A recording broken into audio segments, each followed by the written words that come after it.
Hey guys, how's it going? My name is Josh. I'm the singer and guitarist for One Outta Ten. I've been helming this project for most of my life at this point. Been about 10 to 12 years since I started writing. And today we'll be talking about the new surprise single, Growing Up. We have a new music video out for that. And our fourth album called Like You Never Left. Why don't we start off with your band name? Just give us the oversight of like 1 out of 10.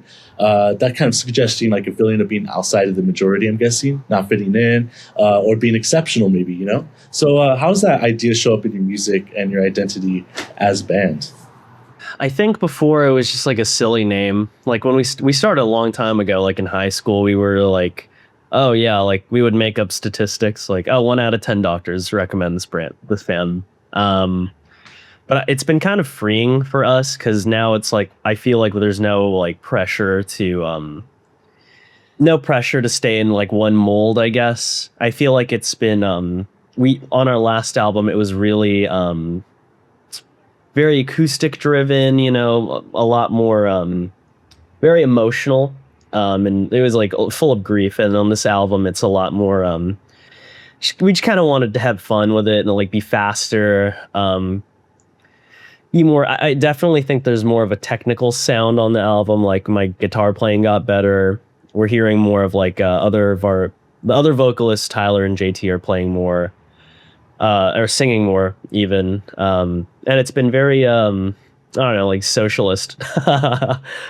So I guess the name now is like, we just have, it's an excuse to have fun and like kind of try out different genres, different types of songwriting.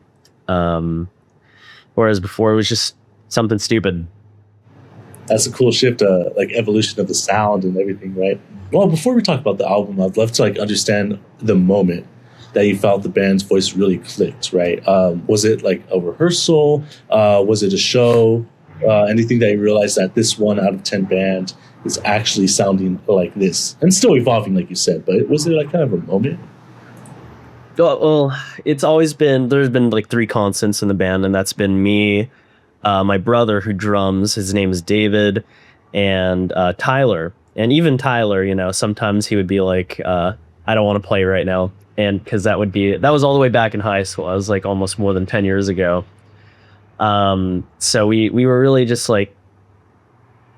just bouncing between me and Dave, playing terrible covers.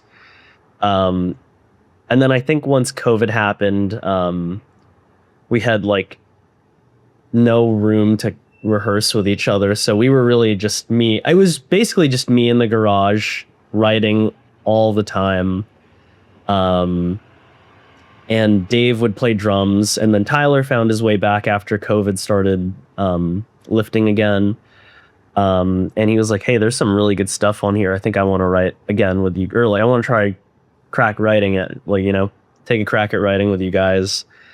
And around that time our bassist moved to Texas. So we needed to have another bassist. We have a bassist, and our friend Mark decided to fill in. He was like, I'm learning bass right now, and I was like, you're in. So after that, we also had a keyboardist named Dustin who, COVID lifted, we started playing some shows together. And to me, it was like, okay, here's a band that's like evolving. It sounds really cool. We put out 2 albums with Love and with Rage. And I was like, this is exactly how I felt in my like early 20s, And then until around 2023, Dustin left the band also. And I was looking for a keyboardist to fill in, and I asked my friend JT, or JT was like, he would show up to shows sometimes and be like, I played keys, And I was like, hey, do you want to try like rehearsing? We could just like write some of his own music, to see how it feels. And eventually he was like, I'll play with you guys, And I was like, dude, hell yeah. So I think around 2023 was when I felt this was the most true to the name of 1 Outta 10. Like everything like clicked. Mark was a really good bassist. He's our most probably hardworking of us. JT is the most naturally gifted musician because he grew up playing in church. And Dave and I and Tyler have just been known each other since for so long. You know, it feels like good chemistry right there. And then the other two guys were just a natural fit. And I think our previous album is where I was like, wow, this is the most cohesive 1 Outta 10 venture to date. And the album's description mentions wanting to show the good, the bad, and the ugly, right, of a relationship, you know, the dynamics of it. And when you started writing Like You Never Left, what emotional truth were you trying to capture? What that, you know, you maybe haven't explored in your previous projects? I think I've explored heartbreak and yearning and stuff like that before, but I was so I guess for like a lack of a better word, I was just young, you know. I feel like I've grown so much as a person, and the rest of the band has also similarly gone through so much, you know, individually and together. Um we started writing some of the singles last or 2 years ago. Oh my god, it's been so long. So we just got in the studio with our friend Miguel to record a bunch of stuff that we had been writing. And at the time, Tyler went through a breakup from a relationship of about 10 years. I wish he was here to join us because, woof, man, I'd love to hear his thoughts on it. But it was just so hard for him, and like he needed like to have an emotional outlet, I think. And you know, I think the band is an amazing way to like really just like get everything out emotionally. And I'm in a pretty stable relationship right now, so I feel like I've experienced stuff like that too, but it was fun to kind of dive into like past emotional stuff. And I know JT is he had a breakup a couple of years ago also, so it was just fun to kind of explore the various feelings of growth and like kind of backsliding and everything, the guilt, the, you know, what you could have done differently, the regret. But just do it in a sense where we're kind of like propped up by each other and it's emotionally supportive of each other. I don't know. I feel like it was also a good excuse to just kind of dive into like sounds of like 90s, early 2000s rock, but in a different sense, you know? I don't know. We have a song that kind of sounds like Fall Out Boy on there or something, so it was cool. Wow, yeah. Yeah, it's really cool hearing the evolution of the track and going into the single later on, how it kind of like has this very like surf rocky, there's like acts to it almost, I feel like segmentation wise. And it also reflects more in the album. And that also leads to like, you mentioned like the album goes from sounding like it gets heavy, like with the relationship themes and more complexities, but instrumentation wise, lyrically. So how did you use that sound and instrumentation to reflect that emotional shift? I feel like in the title track, it's called Canopsia. It's a made up word. I found it on the internet. It's not real. But it just means like the eeriness of a place that used to be lively and like happy that's now suddenly like quiet and you know, no activity. And I felt like that was a great kind of thesis for the album. And I wanted it to go definitely like you said, Sal, I wanted it to go from like very, very light to it's pretty heavy, you know, like that. I feel like that's a pretty good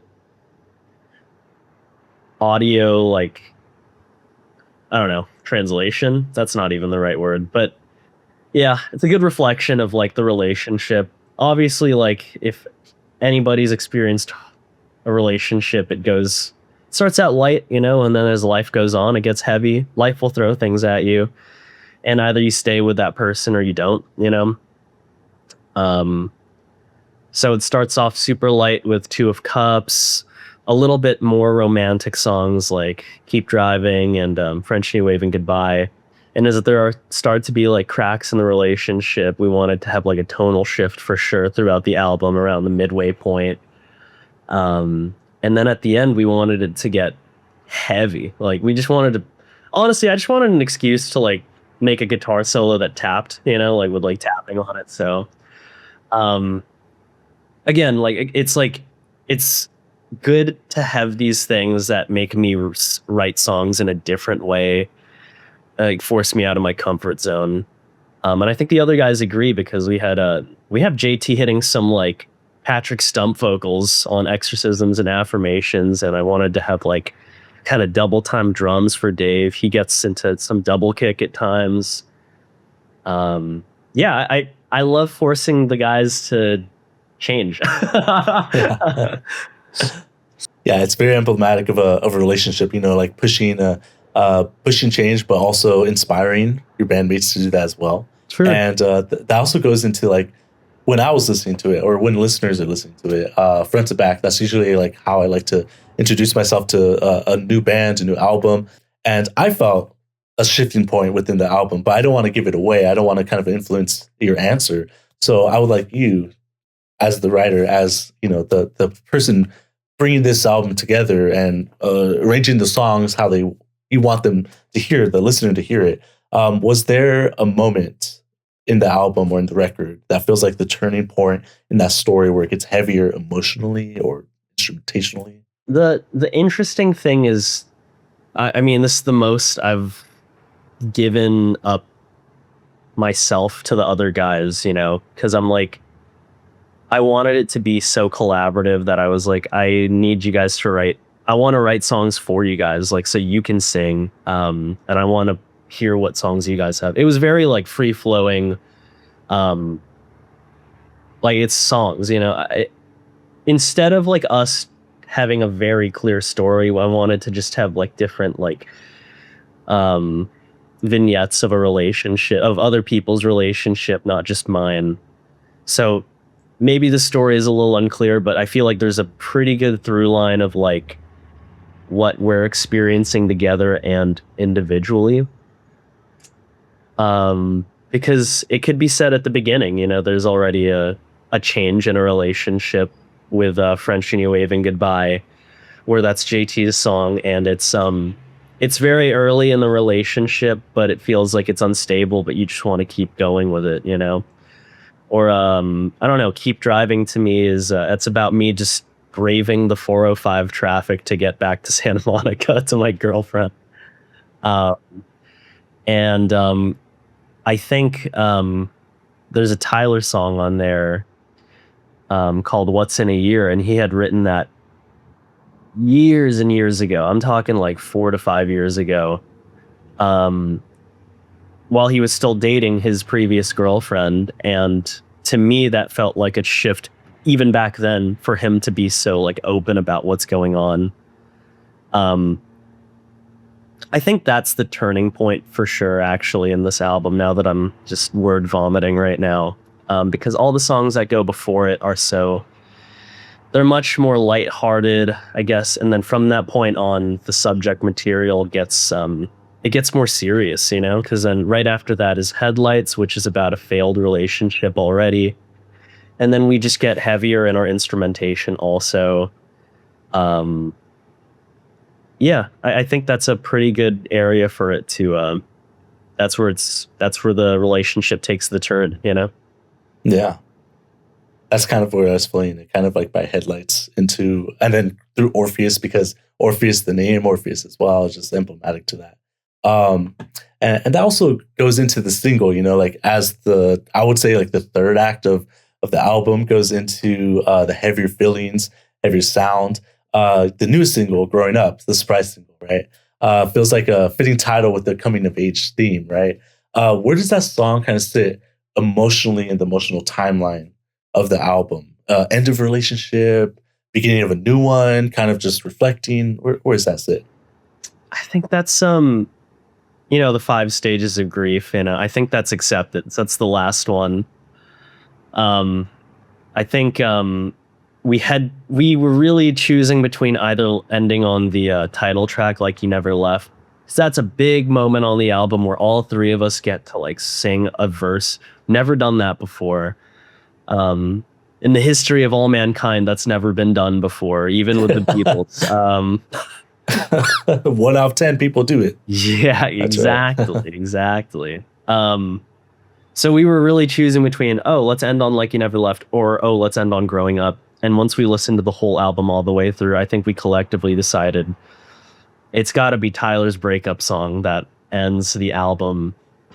And I feel like that rings so true for him, you know, and he really, I don't think he wanted to sing it at first, but I was like, dude, I'm writing the song for you. I think it's gonna go crazy, and I think it allowed him to have like some sort of emotional catharsis to kind of just get all the feelings out. Obviously, you know, therapy helps and like talking to your friends, but I think this was a good avenue for him to channel the frustration and the guilt and the eventually like release and relinquishment of control there. Because he ends it by saying, "I smiled when I said it, and so did you," you know? Um, and I think that's the big thing at the single is, you know, at the end of it, you can hold on to those feelings and feel terrible, or you can let go and just let life take you to wherever you're supposed to be, you know? And he's doing great, dude. Yeah. He's hot. I love that guy. He's winning at it. Yeah. Yeah. Big reflection moment, right? It's Yeah. kind of sparking that reflection of, looking back at a relationship and just like, looking at your growth, being happy with it. You know, that's really good. And would you say like that's kind of what you hope that fans are listening to the album, listening to that single growing up, and they're reflecting on the same moment or similar moment of like realizing that they come so far from that point that either it's a low point or a high of a relationship, and just being satisfied with the routine of growing out with someone, or just it doesn't have to be a fallout specifically, but just finding your alignment within yourself.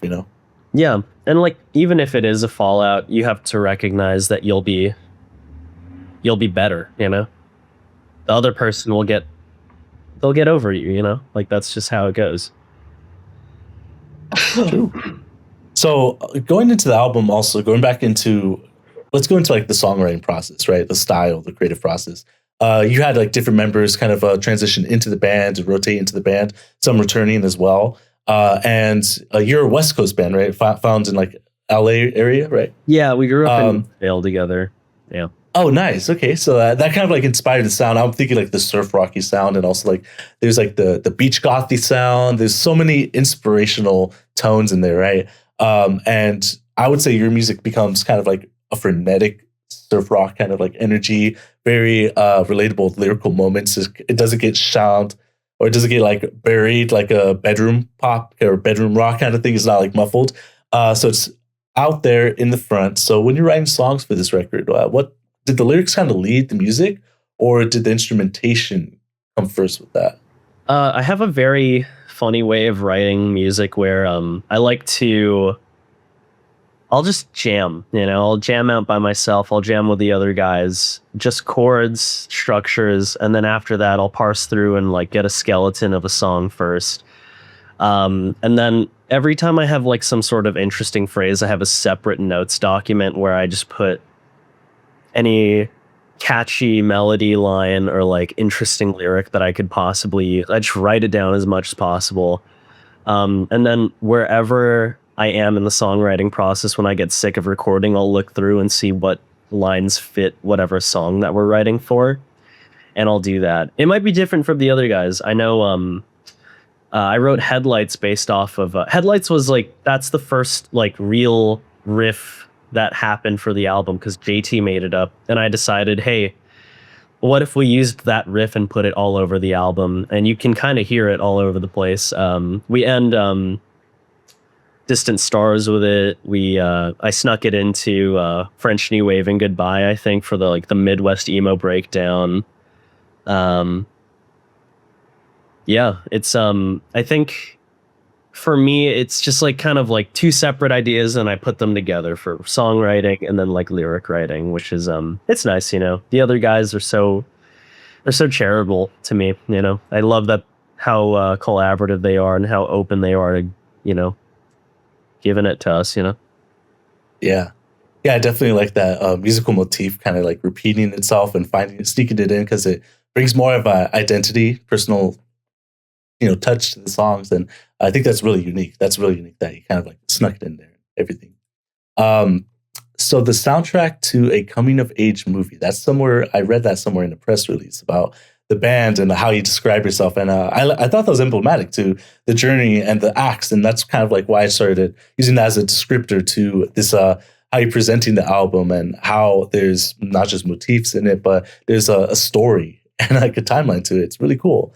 And if this album was actually, soundtrack to a film, what scene in the movie would you think represents like the scene or the heart of the movie that, the needle drop of it? Um, I really think that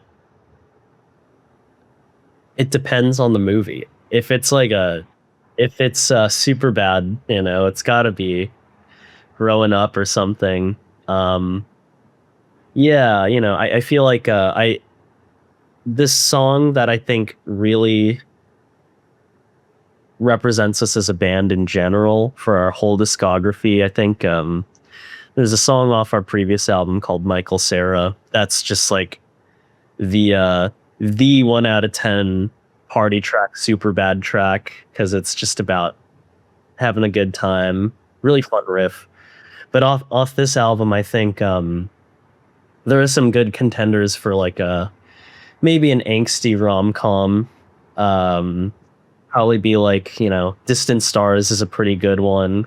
That's about raging against the universe, making sure that no matter what it throws at you, you're gonna stay together. Or, maybe it's a sad rom com or a sad romantic movie, like a real A24 uh no, like a Wong Kar-wai movie. That would probably have to be like Headlights or something.